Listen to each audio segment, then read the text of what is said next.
Hello, everyone, and welcome to episode 3 of Call to the Bullpen. I am one half of your co-host, Jared Silberkleit. And I'm the second half, Austin Keeney. And we're back at it again, third week, and this week we're gonna start off with some NFL talk because there have been some happenings in the preseason so far. We're looking at some position battles.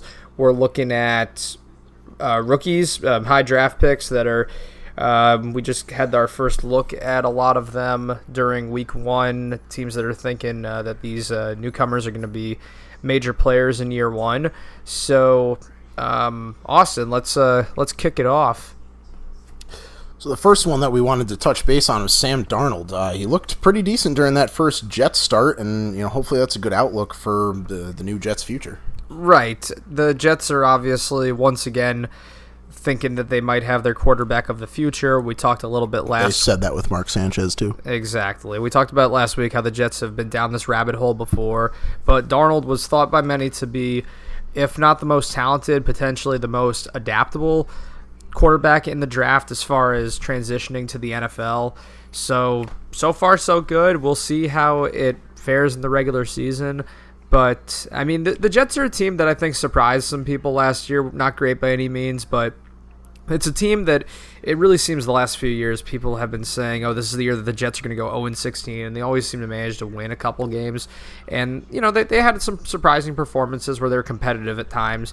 So, I mean, I think that they've got the potential for, if all things go best case scenario, this could potentially be a wild card team. Yeah, I mean, wild card at best. I don't think they have a chance to make it as a division winner. I mean, Sam Darnold's definitely a weapon that they can use and, hopefully get them to the place that they want to be. I don't know if they're there yet. I think that they need to either trade for some better guys or, update that defense a little, which was another talking point of ours today. Khalil Mack, there's been some rumors in the NFL about Khalil Mack not wanting to be in Oakland anymore, and potentially the Jets spending a little bit of extra cash because they have the cap room, they have the extra cash to bring Khalil Mack over. They really haven't had a fantastic pass rusher on that defense in quite some time. We were talking earlier about, John Abraham really being the first name to come to mind, and that was almost 10 years ago, if not over. So, I mean, Khalil Mack would definitely be a great addition to that Jets defense to complement the offensive talent that they have in Sam Darnold. Of course, and it really kind of makes you think after the Jets lost a premier run stuffer in Damon Snacks Harrison a couple of years ago to the Giants.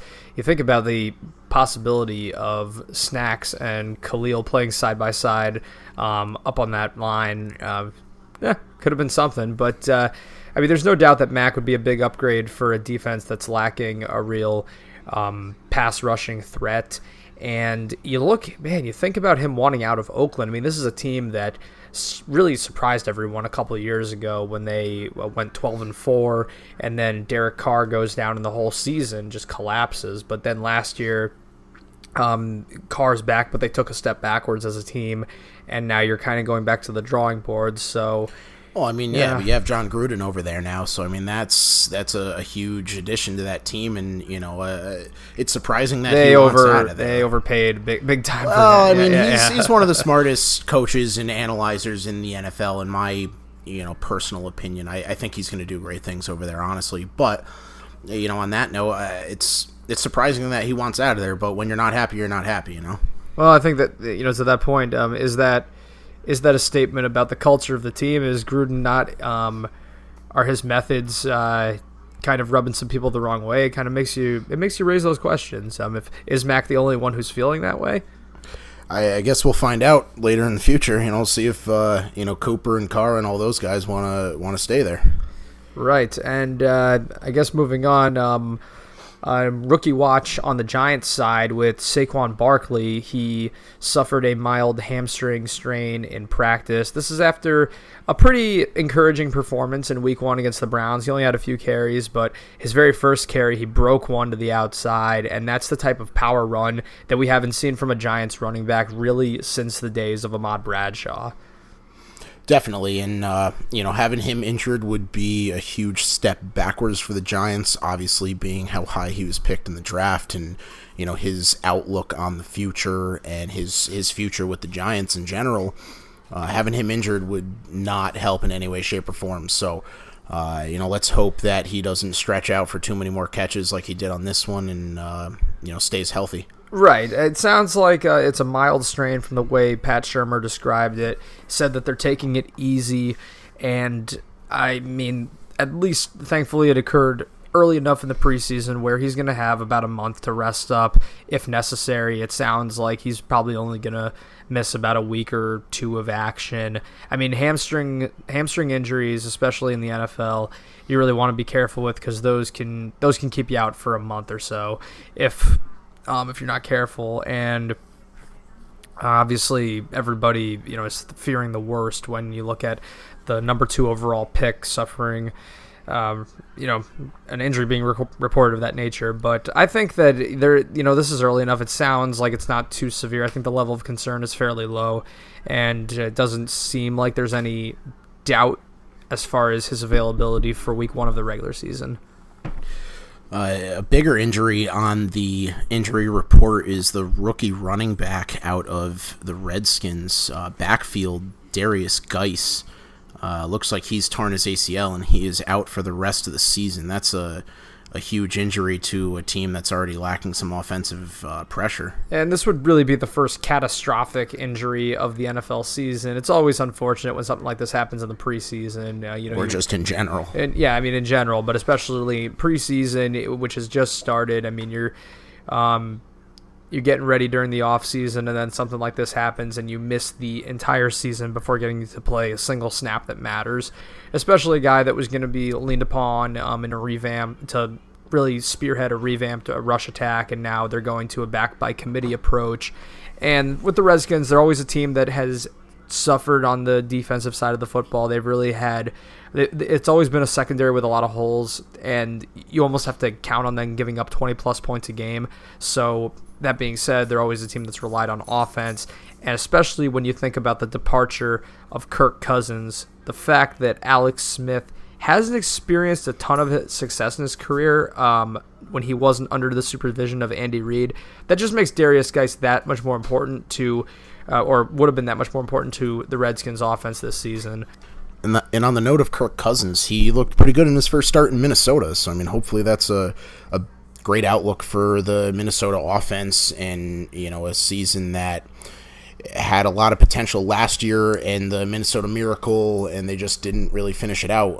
Maybe with that threat under center of Kirk Cousins and how well he's performed in his last few seasons and now in his first preseason game, I mean, he's looking like one of the elite quarterbacks in the league. Right, and the Vikings, of course, benefited from Pat Shurmur's guidance as offensive coordinator last season when they had to turn to Case Keenum. But after losing Shurmur, they're bringing in John DeFilippo, who, of course, did very good things in Philly as a quarterback's coach over there, who he also handled what turned into a tough QB situation when Carson Wentz went down and they had to turn to Nick Foles, but they didn't lose a step, obviously, offensively, and were able to ride it all the way to the Super Bowl. Not to mention being on that side, being part of that game plan against Minnesota. DeFilippo is a guy coming in with experience who I definitely have faith that will be able to get the most out of Kirk Cousins, who has shown, I think, a lot of promise in his career, a lot of inflated stats, but I'm not entirely sold on him as far as being an elite quarterback. I think that this is a new situation for him coming into start for a team with expectations kind of for the first time in his career.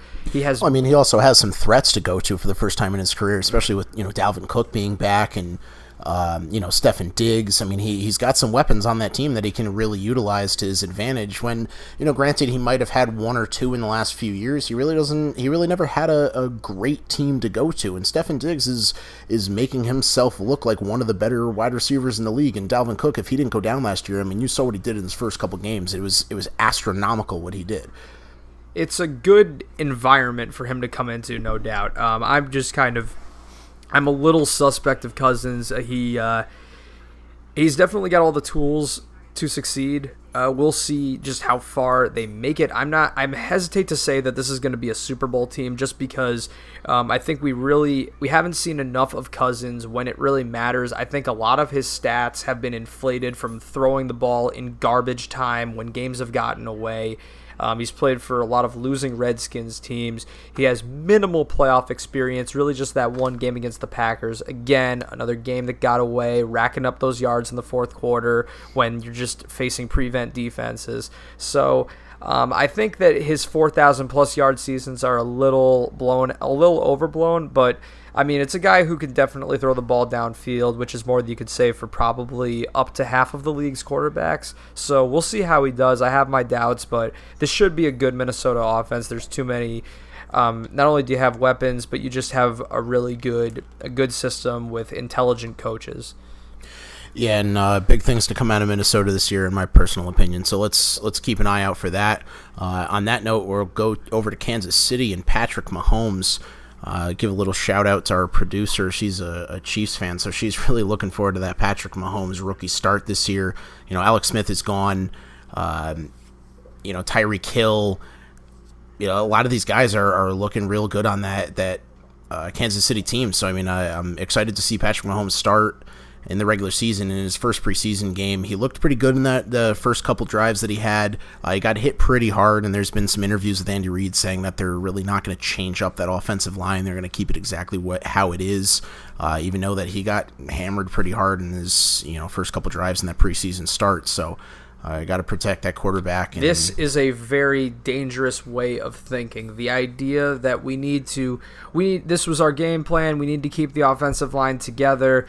This is a dangerous way of thinking. This is what caused the Giants to have the issues that they had last year, because if you listen to Jerry Reese and Ben McAdoo, they talked about how, we wanted to keep everyone together because all these guys played with each other previously in the season before, and they know each other, and they're on the same page, so they say. But you have to look at the results on the field, and there's nothing that dooms a quarterback faster. This doesn't just hurt your chances of winning. This is what shortens careers when quarterbacks are getting hit, and especially for a young quarterback who has speed too. It's not like he got away from these guys. He's getting hit fast enough that he can't even run away from these defenders who are blowing through the offensive line. So I don't disagree. I definitely think there's some improvements to be made. It's week 1 of the preseason, so we'll take it with a grain of salt, and we'll see how week 2 goes or going forward into the season.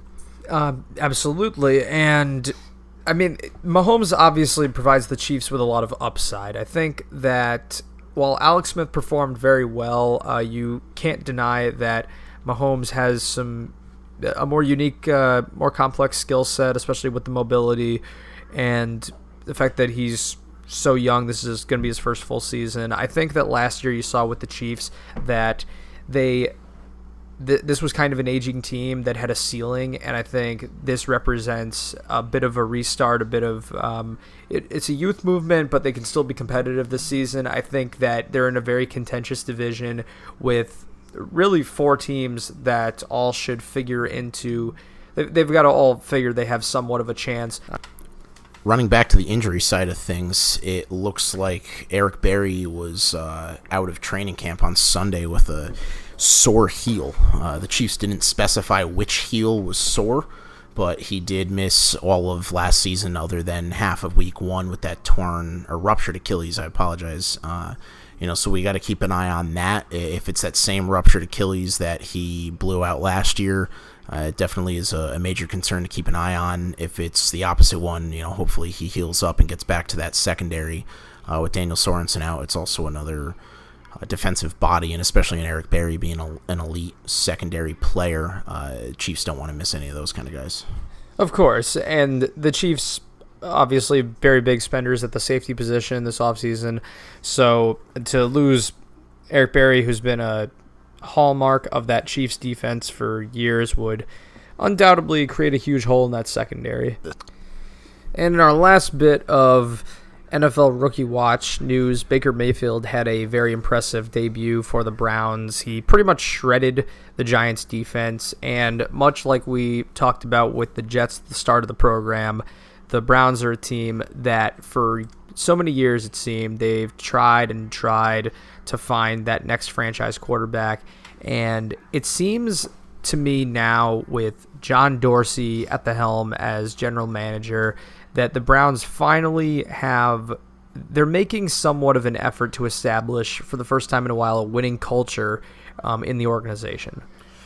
Definitely, and it should be interesting between Baker Mayfield and Tyrod Taylor. Their little fight for who's going to start as the week one quarterback. Half the argument says Tyrod, half the argument says Baker. So that'll be a fun little fight to watch towards the end of preseason and what decision they make with that. But on the note of winning culture, I can't disagree. I mean, there's guys in that locker room that really want to see some change, especially with Jarvis Landry. I mean, he comes over from another not so great losing team and really wants to establish, like you said, a winning culture and start to turn things around in Cleveland. He gets up in the locker room I'm not sure if you've seen the video. If you haven't, definitely go check it out. But he stands up in the locker room and really gives his 2 cents to the rest of the team and the coaching staff, saying how there's not enough effort being put in and they need to put more effort in. That's why things have been the way that they've been. That would be putting it mildly. Correct. The politically correct way of putting it. He definitely went off. Definitely a lot of F-bombs were thrown around, but it's like if you're a guy like Jarvis Landry coming in, knowing what you know about the Browns organization from the outside, and you see things this early in the preseason in camp, you can almost assume from his perspective he's looking at this all like, oh heck no, we are not going to start this. Coming into a team, knowing what he was getting into, that they were 0-16 last year, he's thinking, no, this is a fresh start. We've got a new quarterback. I'm here. I'm going to change this. And yeah, I mean, coming from the Dolphins, I can't say that he wants to come into another losing team. Well, yeah, and the Dolphins are another team that, talent-wise, they've had the talent, but it's like it's a wasteland for talent. It's where good players, it's where people go to retire. Seemingly good players go to diminish, retire, get injured, and you have to wonder what's the problem here. And he made a good point in his rant against his teammates.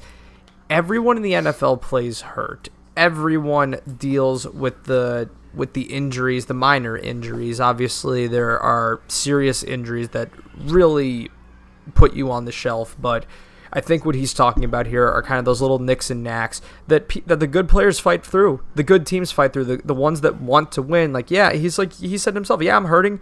I am hurting, but when you're sitting on the bench, you're making those guys work even harder, the ones that do want to be out there, and now they're putting themselves at risk for real injury. So he's trying to nip this in the bud real soon, and we talked about this previously, how the Browns play in probably the most physical division in football. So you have to be very physically and mentally tough, not only to win the NFL, but especially to win in the AFC North.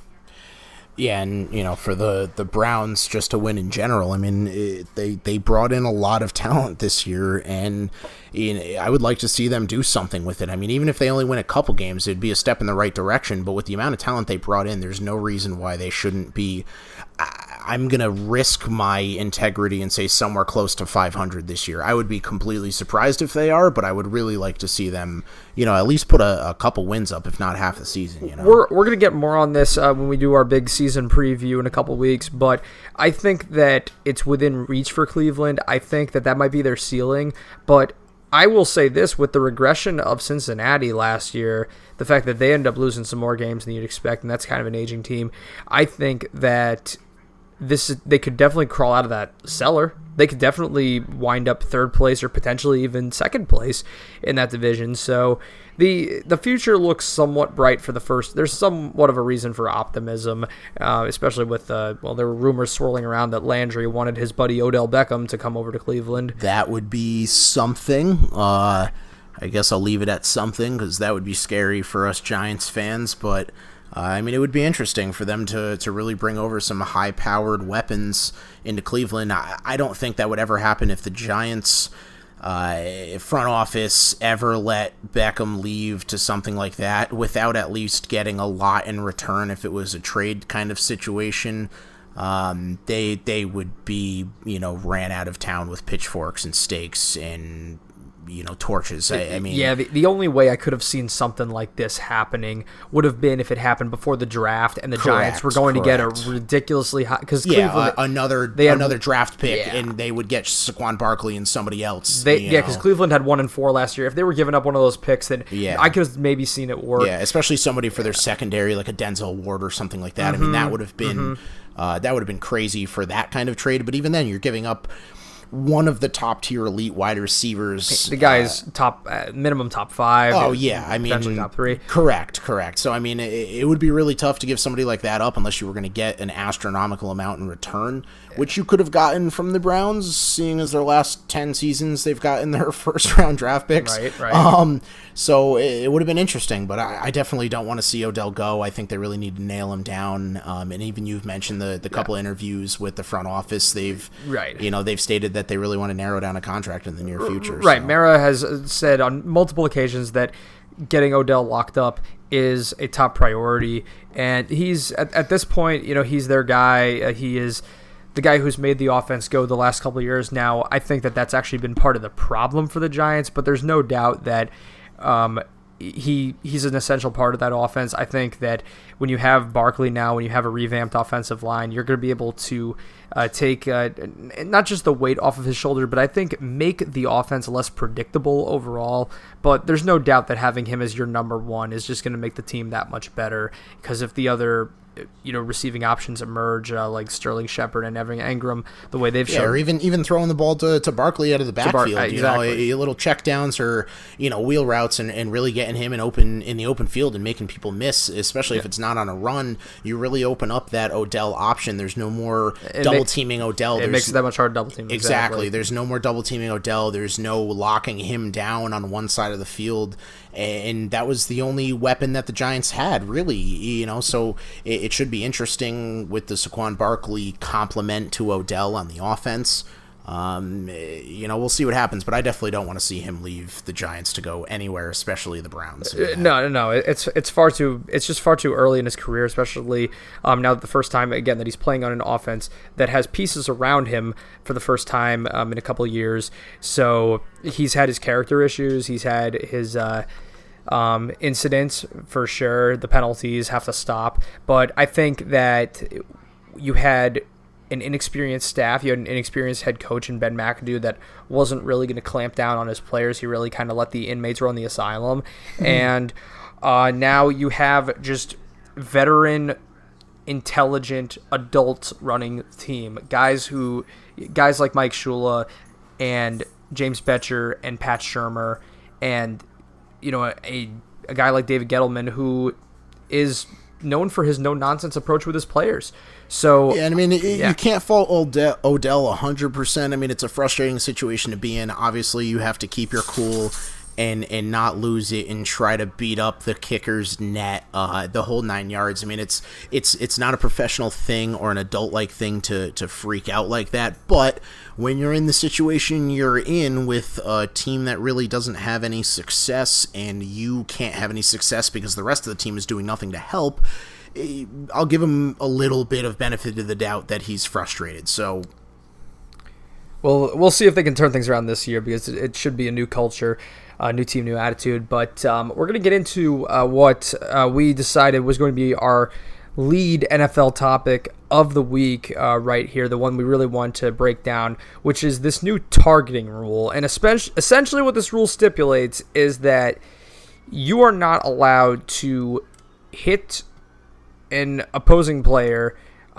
with your helmet in any capacity, or you are subject not only to penalties but a potential potential ejection from the game. A 15-yard penalty and pretty much an ejection from the game. Correct. You'll be walked right out of the game, and it's ugly. I mean, the referees really don't seem like they fully know the rule, and even the league representatives that have been at some of these training camps, I think they were at the Bills training camp about a week ago. I was reading. Yeah.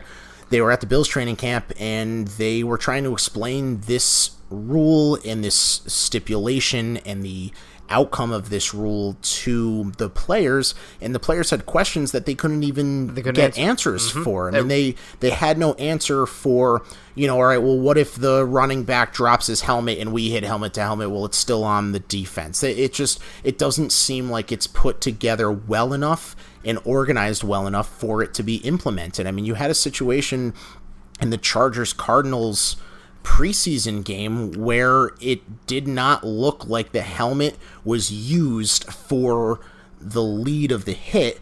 I don't see how a player can hit, a defensive player can hit an offensive player, tackle an offensive player without dropping his helmet or his shoulders, other than literally drop kicking him, which isn't a thing. No. I mean, how do you tackle somebody? A form tackle, you drop your shoulders into the guy. And it makes no sense. In the Cardinals defensive player was called for that penalty of targeting, leading with the helmet. It's a personal foul, and was ejected from the game. It makes no sense. And what really blows my mind is that you ask any coach across the league, most of them will tell you, we teach them to tackle at the knees. We teach them to tackle from the knees to the quadriceps, basically not above the waistline. Why? Because they've got, that's their power is upstairs, and not to mention, it's like you try tackling a guy in his upper body, especially, like, where are you going to get your leverage from? By getting underneath him. What happens when you get underneath him? You drop your shoulders, you drop your head, you go for the legs. And that's exactly what happened in this situation. In the defensive player's helmet, popped the ball out. So it hit him in the midsection, give or take, depending where the ball was. But if it hit him in the midsection, how do you call a targeting penalty? He didn't go anywhere near the guy's head. In the bigger factor with that is guys are now going to stay away from the shoulder to head area, obviously because of this rule, where they're not trying to hit people in the head, but what are they going to do? Just take people out at the ankles? You're going to see a lot more injuries with this. I think there's going to be a bigger fallout that the NFL isn't thinking about, or they are, and they're just ignoring, with the blown ACLs and the blown out knees and the Joe Theismann broken legs. I mean, it's not gonna be the prettiest thing, in my opinion. And not just that, but what happens? The guy lowers the head too much, and now he hits the helmet in the knees. Is that also gonna be? Is that considered targeting as well? And, I mean, you have to think about the laws of gravity that enable these players to play the game. I mean, I'm all for eliminating the helmet-to-helmet contact. I'm all there's no argument here with that. No argument against the hitting a defenseless receiver. But once you become a ball carrier, the object is to bring you down. This is a contact sport. And they are wearing helmets for a reason, because the head is at risk in multiple positions that a player may find themselves in on the field, especially during the tackling process. The primary object of the ball carrier is to protect that ball and try to advance it, and the object of the defender that's closest to him is to bring him down. And I just don't see any way that you can avoid that kind of contact without either, like you said, without either turning it into flag football, or eliminating tackling in general, or leaving yourself open to injury. Correct. Yeah. I mean, it's the defensive player is either going to miss because they're trying to avoid the tackle so much so that they don't get called for ridiculous penalties, like I personally think in this Cardinals-Chargers game. I mean, it was absolutely ridiculous, and we actually posted the video on our Facebook page, so please feel free to check it out and give us your 2 cents on it. But I'm blown away by what is going on with this targeting. And it doesn't even come really from intent with the helmet, because no, it's just lowering the helmet to tackle. Yeah, because it's not even a helmet to helmet. Because your most powerful position, we see it time and time again, is when you lower that head, lower that shoulder, and really drive that shoulder into the midsection, into, again, the quadriceps, just above the knee, because that's where I hate to say I'm repeating myself, but that's where, as a player, you're going to have the most leverage. And where do we see defenses struggle so commonly? The teams, it's such a struggle just to get that form tackling down. How many times you see in a game that like a shoddy tackling is the reason? Minnesota Miracle. I mean, he completely missed him. Exactly. Completely missed him. Exactly. Regardless of what his attitude was behind it or thought process, he missed him. So, I mean, are you going to see more of that? Are you going to see more wide open wide receivers? Defensive players don't want to hit them hard, so they try to hit them on the legs or on the hip or shoddy tackle them so that they don't, completely level a defensive receiver, which I get. But are you going to see wide open touchdowns because safeties and linebackers are trying not to hit running backs and wide receivers and tight ends? I mean, I don't know. If this is heading the way I think it's heading, I think that we're bound to see, I think, a lot of things. Week 1, Week 2 on the Sports Center, you're going to see some debates that arise from this. There are going to be, I envision some very, very questionable calls. And when one comes up, just like the whole thing with the replacement referees a few years ago with the whole Packers-Seahawks thing, when there's going to be a call like this that really impacts the outcome of a game, and I think that we're going to see the NFL reevaluating this, much like, and this is a more positive rule change, they reevaluated the catch rule, and a lot of those complicated no catch calls under this new rule would be eliminated. Yeah, which I'm all for. There was a lot of controversial calls last year and the year before about was it a catch, was it not a catch, should it have been a fumble? Guys would take 4 or 5 steps after catching the ball, would start falling to the ground or dive into the end zone. The ball would come loose from the ground and it would be called incomplete. I mean, they ran 5 yards before they came to the ground, and even though the ball came loose, it was still an incomplete catch.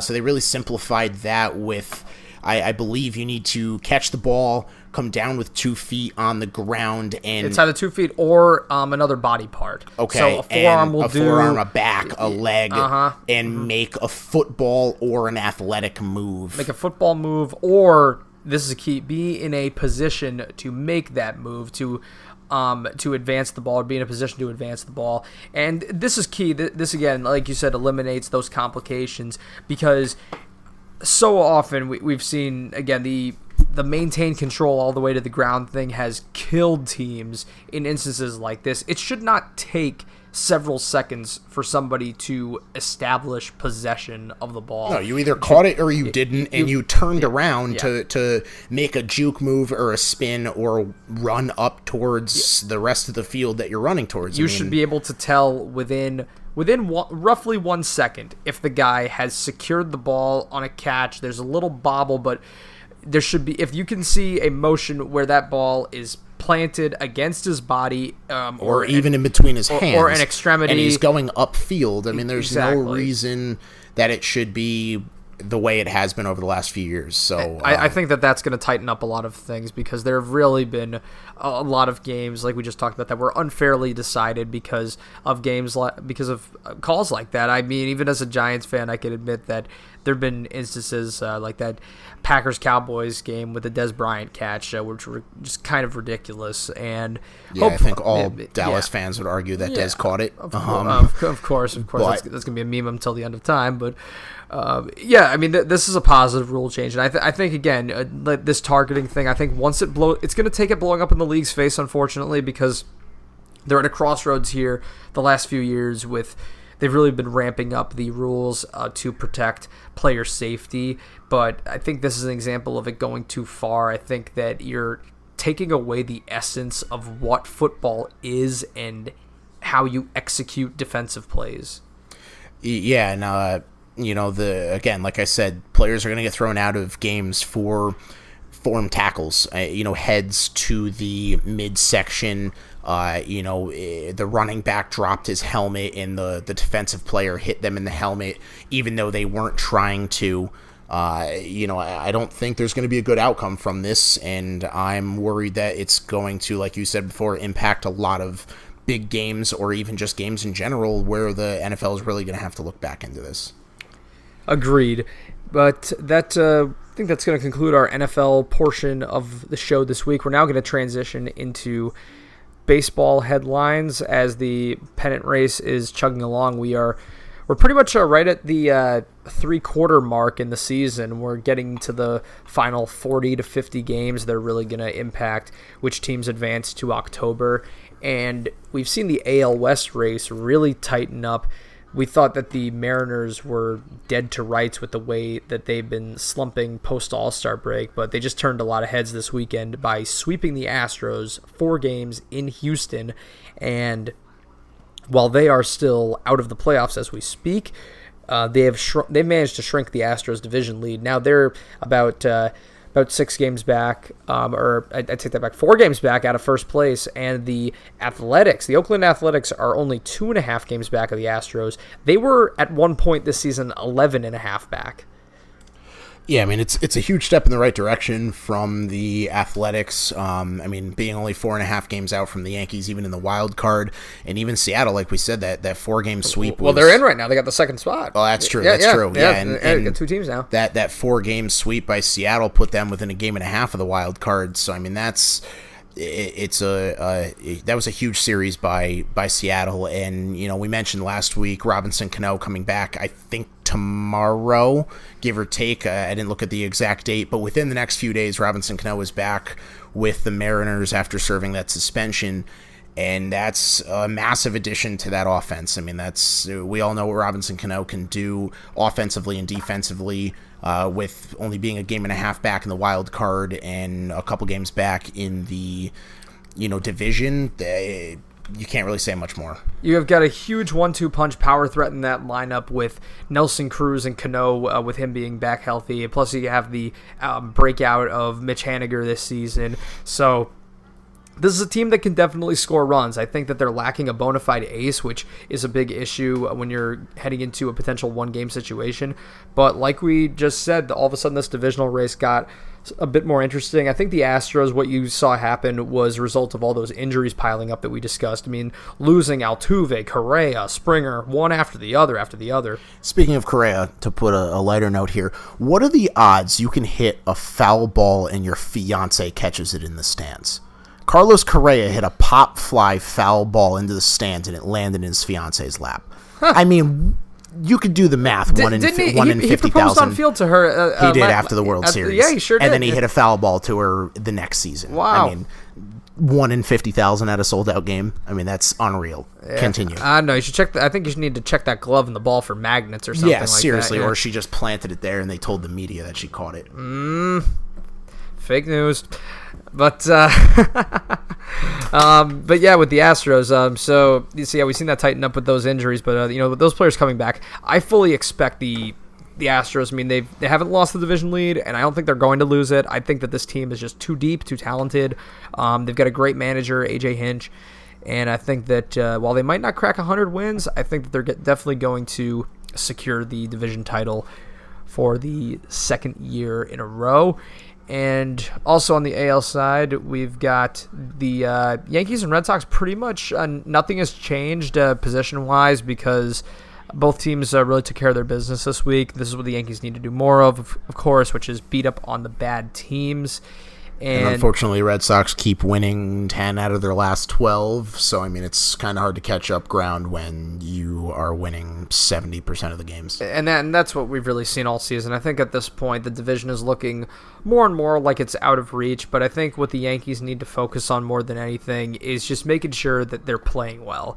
Because although they've won 6 of 7 this week, I think the lineup, there's still room for improvement. I think that Stanton, Didi, and Andujar are all playing very well right now. Stanton is pretty hot with 5 homers in his last 6 games. Yeah, 5 homers in his last 6 games, correct. And you're seeing a lot of production from those guys, but Glaber has been slumping. He's been hitting under 200 since his return from the DL. Hasn't quite looked the same. So those are those like rookie growing pains that you kind of would come to expect. But I think Andujar at this point, he's surpassed him in the Rookie of the Year race. I can't argue that. I mean, especially with, like you said, Glaber's slump, Andujar is really picking up some slack, had some huge hits in the last week or so. And touching base on Stanton, like you said, 5 home runs in his last 6 games. Even in the last week, batting .286, and in the month of August, almost hitting .300 at .295. he's really heating up like he usually does in the second half. He's really a second half hitter and player. That's what we saw last year as well. That's what we saw last year as well, and he ended up winning the MVP.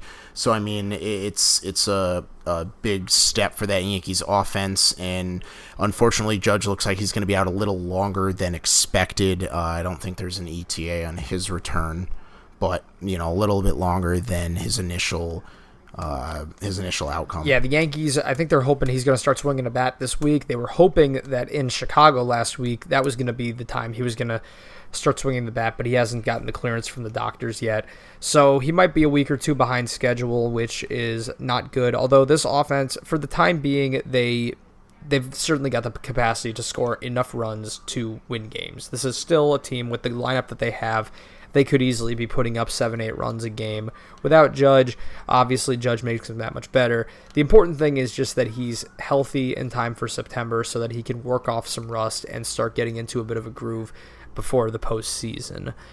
But also on the Yankees side, CC Sabathia has hit the 10-day DL with some knee inflammation, which is a tough bit of news to take, especially considering he was coming off his best start of the season, allowing just one hit in 6 shutout frames against the Rangers. Yeah, I mean, that was a phenomenal start by CC. You don't really see a lot of one-hit 6-7 inning starts by him too much anymore. I mean, it's nice to see, and he's still definitely a workhorse. He's got it in him. Yeah, especially against a team like Texas, which had been one of the best hitting teams in baseball since the All-Star break. Yeah, I mean, that was a phenomenal start by him. So having him on the DL is not a good thing. We just tried to fix some of our starting rotation problems by moving Sonny to the bullpen like we talked about last week, and what his impact on that was going to be. Lance Lynn, phenomenal start for the Yankees. I mean, getting a big win for them, and been pitching really well lately. They do five solid innings in his next start as well against Texas. Exactly. So, I mean, two very good pitching outings. Who's going to replace CeCe? I mean, maybe Sonny Gray back in the rotation. I mean, CeCe's probably going to miss 2 to 3 starts, I would think. I don't obviously have a specific number on that, but I would say somewhere in the 2 to 4 start range. So, I mean, who do you think is really going to replace him in those starts? The Yankees certainly have a lot of options right now. They've kind of experimented with several different starters at the back end of the rotation because they've had injury issues really on and off all season long. When Montgomery went down in the middle of the season, that opened up a hole, and now it begs the question, do you go back to Chance Adams after you gave him that opportunity in Boston? And he didn't pitch terribly, so... But the only thing you're concerned about is the fact that this doesn't seem like a serious injury, and there's really... it doesn't seem likely that a guy like Chance Adams is going to figure into their postseason plans, so... I'm thinking that's what they're thinking with Justice Sheffield as well, that these are guys who are more in the cards for next year. They're thinking. Yeah, I don't think Justice Sheffield's ready in any way, shape, or form. I think they're gonna, especially listening to a lot of the reports and a lot of the scouts and things like that. I mean, he doesn't look like, or he's really not pitching like he's ready for the major leagues yet. It seems like he needs another year of development. Of course, and so that begs the question, do you go back to Sessa? Do you go back to Loaisaga? You gave him some opportunities this season, but they've really... I think Domingo showed that he just wasn't there yet, that he had stuff at times. There were a couple moments from him this year, but not nearly the consistency to give him a spot in the starting rotation. So I get the feeling like they might wind up having to go back to Sonny Gray, but which I'm not that happy about, especially with a lot of his bullpen pitching. I mean, he had one outing that he was decent, and just even in this last outing, and the wheels completely came off against Texas yesterday. I mean, he I'll give him this. He didn't throw an awful inning. It was a single and a double, I believe, to start the inning, or a double and a single, whatever it was. That was the second inning. The second inning, yeah. But even then, the next 4 or 5 batters all hit soft ground balls to the infield. One controversial call at first base, which was reviewed. The runner was called safe, a run scored. Another ground ball, I believe it was to Didi, another run scored. So he gave up runs, but it wasn't on ridiculous things. He didn't give up a 2-run home run, to the second batter he saw, or a solo home run to the leadoff batter. I mean, yeah, he let a couple guys get on and they scored. I'm not taking the earned runs away from him, but people are allowed to give up hits. Granted, it was 1 inning, so to give up 2 runs in 1 inning in relief is not good. Obviously, on the scale of relief is a lot smaller than the scale of a start. But his last 2 outings haven't been terrible. He threw a pretty decent inning. All stats considered, it really wasn't the worst inning of relief. And he did come in big for them in the extra innings game against Chicago when they walked off, or rather won in extras. So I think they can survive with him for a couple weeks. The good news is that they're facing lesser competition. The Yankees have a very light schedule throughout the rest of August. This is really the time where it's unfortunate that the division, that they weren't able to take care of their stuff against Boston in that series, because that was such a huge swing right there. You're talking a swing of like 8 games. In the we talked about it. We even said even if they just pushed, we would be in a better situation than we are. Exactly. Yeah, because you would have cut that in half, that deficit in half. And the Yankees are in a position right now where, again, if they were in that tighter race, this is a great opportunity to gain ground. But we're just going to look at it as, like I said, an opportunity to establish some consistency with that lineup, because Bird slumping, Torres slumping, Hicks has had spurts. But he's been kind of inconsistent the whole season. He's had some power kicks here and there. Gardner, inconsistent. Bottom of the lineup, there's a lot of concerns right now. So they've got some guys that need to get right. And when you're playing the Blue Jays, the Rays, the Marlins, the White Sox, the Tigers, that is the time to really rack up those W's and put them in position where in September you're just thinking playoff prep and just take the pressure off and just get some guys into the groove. And on the Red Sox side of things, they're obviously still crushing it. Chris Sale came back from the disabled list the other day and struck out 12 in 5 innings. Which is unreal. Yeah, if he stays healthy, he's winning the Cy Young this year. I think it's safe to say. I don't see why not. I mean, there's really not many pitchers that are pitching any better, if even anywhere close to him. I mean, he's a hell of a pitcher. So and let's talk about Mookie Betts too. I mean, the guy's batting .350 this year. He has almost 30 home runs already, despite a short little DL stint. And him on the top of that lineup, and then J.D. Martinez, one of the best hitters in baseball right now. He's arguably the best hitter right now, because he's got, 37 homers, 104 RBI.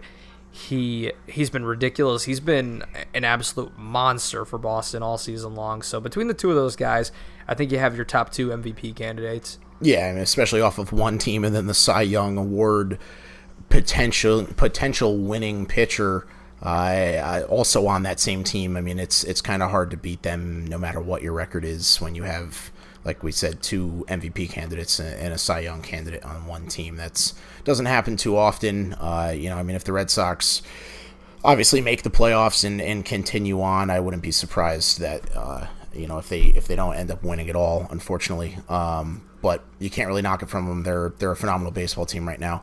Yeah, they're on a historic pace, on track to finish with... right now they're on pace to match the Yankees win total from 98 with 114 wins. MLB record, of course, was set by the Seattle Mariners in 2001 when they won 116. So the Red Sox they're in a good position to potentially equal that. We are going to take a short break, though, to address today, Monday, August 13th, is National, National Lefty Day? National Lefties Day. Lefties Day, that's it. So in honor of Lefty Day, we are going to give you our list in a list that, we found of some of the best in top 10 greatest lefty athletes in the history of baseball. Number 10 we have coming in at one of the hardest throwing pitchers of all time, Randy Johnson. And then number 9 we've got Steve Young.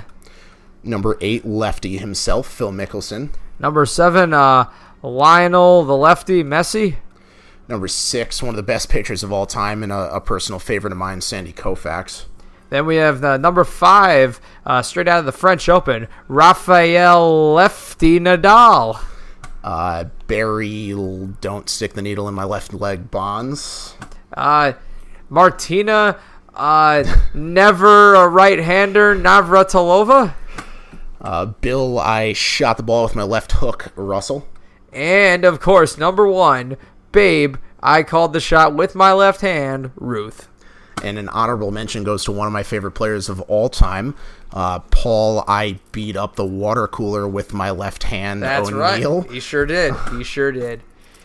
And on that note, I think this is a great opportunity to lead into the second ever moment of the week. And first up is a doozy. Esteban Loaiza has pled guilty to drug charges. They found how many kilos of coke was it? Something in the 20 to 25 region. Mm-hmm. Yeah. Not only possession, but with intention to distribute. I mean, if you're using 25 kilos of cocaine for your own personal use, you have a bigger issue. You're probably dead. So yeah, I think you can add on intent to distribute. Exactly. And he right now is facing a minimum sentence of 10 years, a maximum sentence of life, and the ruling will be revealed at his hearing on November 2nd. So I think what all this means is he should probably think about changing his name to Esteban Blowiza. Yeah, it's pretty bad. Pretty scary for a guy who had a decent career, really was not a terrible pitcher in the major leagues, made a decent chunk of change. I think we were talking about the other day, he made somewhere in the 45 to 47. 46 million in total salary. Yeah, I mean, so apparently he put it all in his nose. Yeah, I mean, $47 million down the drain, got caught coming back from Mexico over the border, I don't know, a week or so ago, and they pinched him at his house with an astronomical amount of cocaine in his trunk.